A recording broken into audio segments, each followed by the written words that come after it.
So the mining license involves two steps and processes.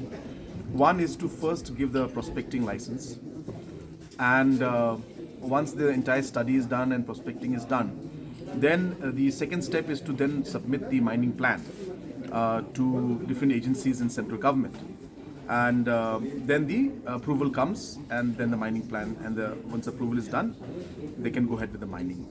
So there are more than 15-20 cases of individuals or companies that have now, it's mostly individuals only, they're not really companies. So the individuals have already filed for prospecting license, and they have already got it also, and the process is on.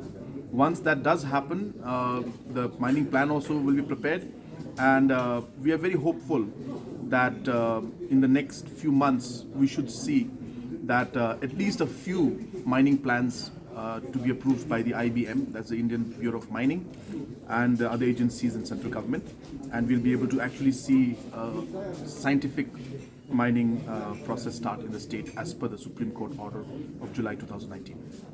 There are of course challenges when it comes to the mining, because people may expect that we'll be able to mine the old ways that we had.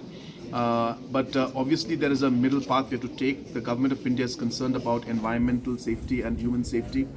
So therefore they have put the need for scientific mining to come in. So therefore the first step will be to actually start the process of mining here.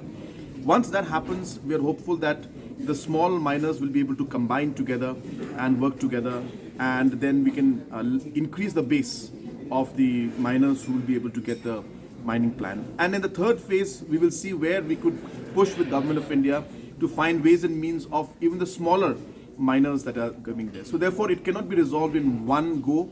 The first process, as I said, will be to see that some mining licenses are approved and some mining plans are approved. Second would be to collect them in smaller groups which are there, collect them and try to bring them under one mining lease or mining plan, so that they can start. And third would be to find ways in which we could do the ones with the smaller ones. So it will take time, but what is important, and my message on 26 January was the fact that at least we will see scientific and official mining plans being approved and mining being done in the proper manner.